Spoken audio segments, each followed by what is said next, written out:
selamat datang di Selaras, seputar lika-liku menjadi waras. Podcast buat kalian yang capek drama relationship, muak sama teman fake, overthinking tiap malam, tapi masih pengen punya hidup yang waras. Bareng aku, Arvidia Salsabila. Di sini kita bakal ngobrolin segala keresahan anak muda yang kadang nggak berani buat speak up. So, stay tune dan stay waras ya guys. Nah, di sini aku bareng dua narasumber keren nih. Yuk, langsung aja kenal sama mereka. Halo semuanya, aku Ogdi Marcella. Jadi di sini aku bakal sharing pengalaman aku di toxic relationship di pertemanan. Oke, halo semuanya, kenalin aku Anissa Yusmita. Jadi di sini aku juga mau sharing tentang toxic relationship di percintaan. Wih, mantep banget gak sih? Langsung double combo nih, toxic circle sama toxic lover guys. Langsung aja yuk. Nah, karena kita lagi bahas toxic relationship, menurut kalian toxic relationship itu apa sih? Dan kenapa orang tuh banyak nggak sadar kalau mereka tuh lagi ada di fase itu? Mungkin dari Alfi dulu nih, gimana? Kalau dari aku sih, toxic relationship ini tuh kayak hubungan yang kelihatannya tuh baik-baik aja, tapi ternyata membuat kita terbebani, terus kita jadi overthinking, terus kita ngerasa capek dan kita mau ngelakuin itu lagi tuh kayak nanti salah nggak sih kita, kayak gitu sih. Nah, kenapa toxic ini tuh orang-orang banyak yang kurang tahu ya, karena mungkin karena mereka tuh udah deket lama ya, jadi mau ngeputusin hubungan itu tuh jadi sulit gitu. Berarti mungkin karena awalnya dimaklumin, lama-lama karena keseringan maklumin. Menurut Nisa nih, gimana toxic relationship itu apa? Sebenarnya secara kayak pengertian dan umum itu kan hampir sama aja sih kak ya. Iya. Yang pasti yang bikin orang itu juga nggak sadar kalau mereka di fase itu ya karena keegoisan masing-masing sih kak lebih tepatnya. Jadi mereka tuh mau sadar aja mereka di fase itu dan membiasakan menormalisasikan itu secara asumsi. Berarti secara nggak langsung toxic relationship itu pengaruh banget gak sih buat kesehatan mental orang-orang di luar sana? Ya. Dan dia tuh menghambat orang buat mau maju. Gimana sih ciri-ciri orang toxic? Biar teman-teman di sana juga bisa lebih aware. Dari aku sih ciri-ciri dalam pertemanan aku ini tuh kayak orang ini tuh manipulatif, play victim, terus kayak kita jadi ngerasa aku benar nggak sih ngomong kayak gini ke dia. Secara nggak langsung nih, kita yang lagi ada di fase itu tuh jadi serba salah. Nah, ya. Mau gini salah, mau gitu salah. Ya. Jadi istilahnya kayak dipertahanin sakit, ditinggalin juga sakit. Sakit banget. Iya. Kalau Lina nih, gimana sih ciri-ciri orang toksik? Ya intinya satu itu egois sih kak. Mereka merasa tidak mau salah lagi, merasa harus benar dan kita harus mengikuti apa maunya sendiri gitu. Ini kita. Nah, karena tadi kan opsi ini circle-nya yang toksik. Kalau bisa toxic lover ya sih?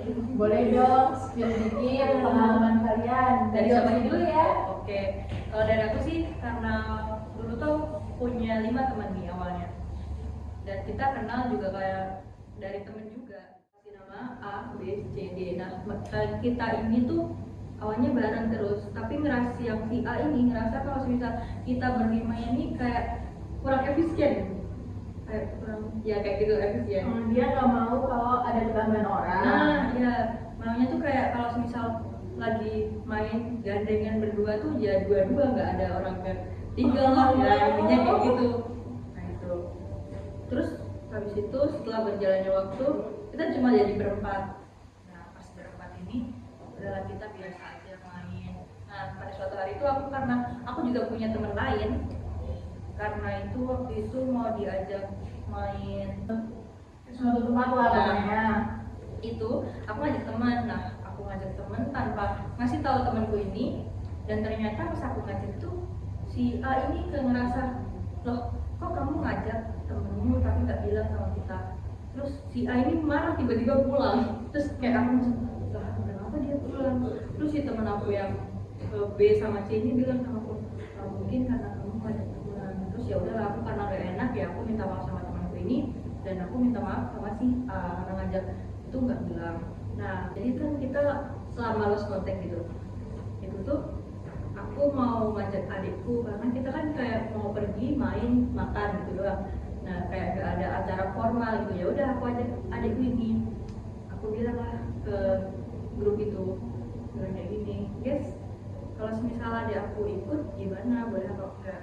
Tiba-tiba si A ini nyala kayak gini, ya udahlah nggak jadi. Aku sih lah, masa kejadian dulu keulang lagi karena Hal dari yang aku simpulin sih, mungkin kalau yang di pertama kalian kurang komunikasi nggak sih? Karena Iya. itu kan kamu gak ada ngabarin juga. Nah tapi dari yang kedua, masa cuma kita ajak adik doang marah? Nah, Itu itu. berarti secara nggak langsung si Ani egois. Mungkin gak mau temannya itu kebagi buat orang lain. Nah mungkin bisa jadi kayak gitu juga. Dia mungkin ngerasa udah ini tuh punya aku, nggak boleh orang lain punya. Sebenarnya kayak gitu sih. Iya. Aku juga mikirnya kayak gitu juga. Nah kalau dari Nisa nih, gimana sih? Sharing dong pengalaman kamu sama mantan toksik kamu itu. Sebenarnya aku udah muak banget ya guys buat cerita, tapi kalau ini aku bagiin. Nah, jadi ya itu sih kak, aku tuh lebih ke kalau udah pacaran tuh percintaan. Aduh, gula gitu. Jadi itu aku tuh juga orang itu manut gitu loh kak, kayak kata pacaran nggak boleh main, aku nggak yang ngikutin. Terus dengan aku sebenarnya anaknya tuh aktif untuk organisasi ya kak, ya contohnya tuh ya dengan dia yang melarang aku buat komunikasi dengan anak-anak organisasi, dengan aku juga punya hobi nari nih, kayak aku nggak boleh nari. Terus dia berpikir kalau aku nari tuh kayak aku tuh pamer body ke orang lain, berarti kan kita nari kan perform gitu ya. Terus jadi kayak serba nggak boleh, terus apapun yang aku lakuin tuh harus izin. Padahal secara orang tua aja yang mengizinkan kita ya, kita mesti ada orang tua ya, bukan pacar kita ya. Itu serba nggak boleh, kayak dia tuh merasa tahta dia tuh lebih tinggi di atas orang tua gitu. Serem habis. Dan bodohnya kan aku mempertahankan 1 tahun. Aduh, lama kali, tapi ya bertahan hubungan seperti itu di 1 tahun. Jadi kayak pas udah selesai tuh baru ngerasa oh bodoh ya gitu loh, bodoh sekali kayak gitu. Jadi kalau mau dijabarin tuh itu kan sakit banget sih guys, cuma intinya tuh ya aku rasa dia terlalu egois buat aku. Dan juga terlalu overprotective dan posesif nggak sih? Iya kak, udah sih sebenarnya. Berarti secara nggak langsung nih dia menghambat kamu buat mau maju. Karena kayak dari organisasi aja dia udah nggak mendukung, hobi udah nggak mendukung. Berarti kan sedangkan itu tuh buat hal yang positif. Kecuali kalau kamu melakukan hal yang negatif, dia melarang itu oke lah banyak ya. Tapi masalahnya hal positif dilarang loh guys, gimana ini? Nah dari yang kalian alami tadi nih, ada nggak sih dampak buat mental health kalian sendiri? Kayak mungkin setelah itu kalian jadi lebih overthinking atau mungkin jadi ada trauma sendiri nih buat menjalin hubungan baru sama orang. Dari Osi dulu nih gimana? Kalau dari aku sih mungkin cuma overthinking aja sih. Kalau aku mau ngajak lagi kayak udahlah nggak usah ikut lagi. Jadi lebih ke overthinking sih buat ngelakuin itu lagi. Takut salah. Kalau dari kita nih gimana? Ada nggak sih overthinking atau trauma? sih ya mungkin aku trauma ya kak, jadi sampai sekarang aku juga nggak berani untuk memulai. Walaupun itu udah 3 tahun yang lalu, sampai sekarang aku juga belum berani mulai, karena aku takut nanti salah lagi, daripada nanti terjerumus lagi dan dia bulol lagi. Jadi kayaknya udah stop dulu deh untuk saat ini kan, belum dipikirkan lagi untuk memulai lagi sih kak. Kalau dampaknya buat sosial kalian ada nggak sih? Mungkin kayak setelah kejadian itu kalian dari dijauhin sama teman atau merubah sudut pandang kalian dari cara bergaul dan juga kayak lebih susah percaya ke orang, ada nggak?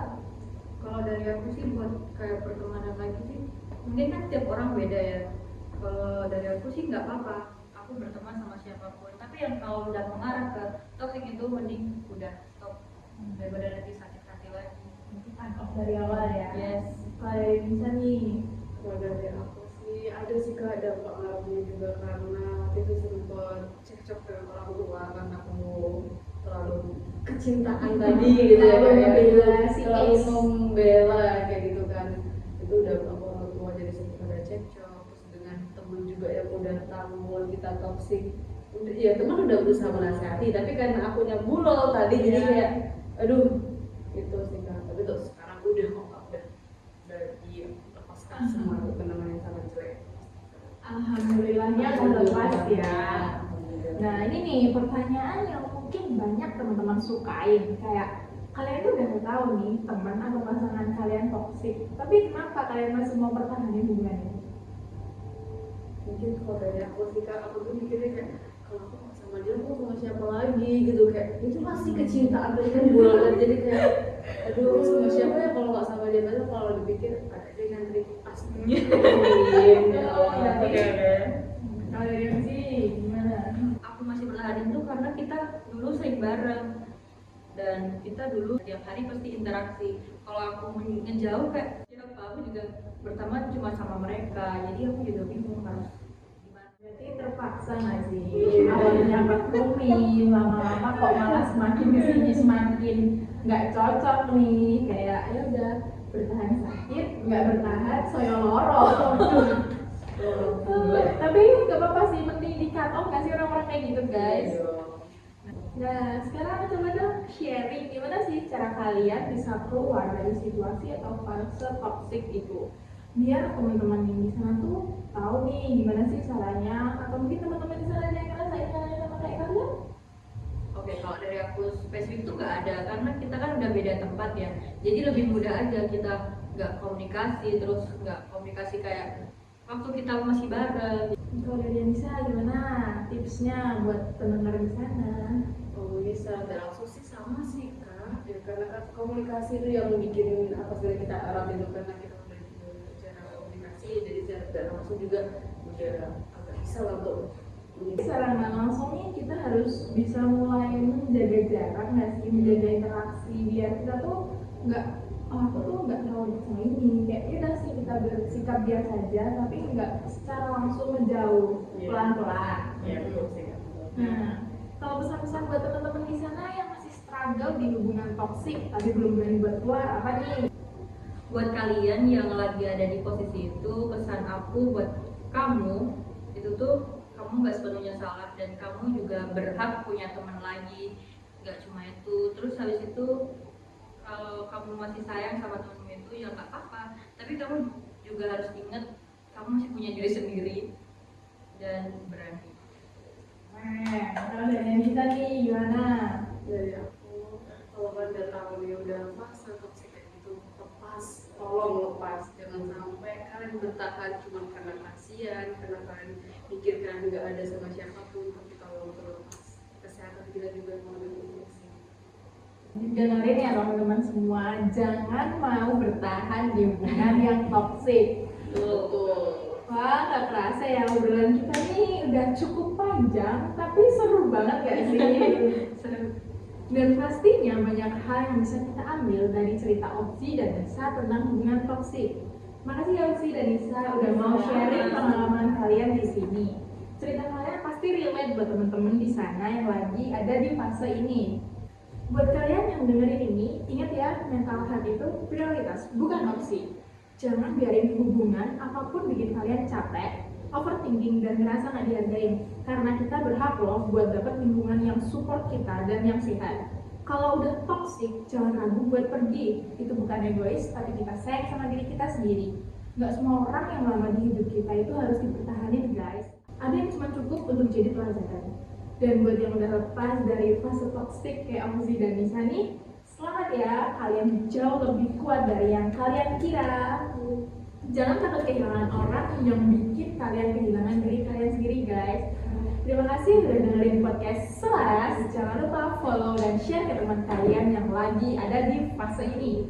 Aku Arvidia pamit undur diri. Stay safe, dan jangan stay di toxic relationship.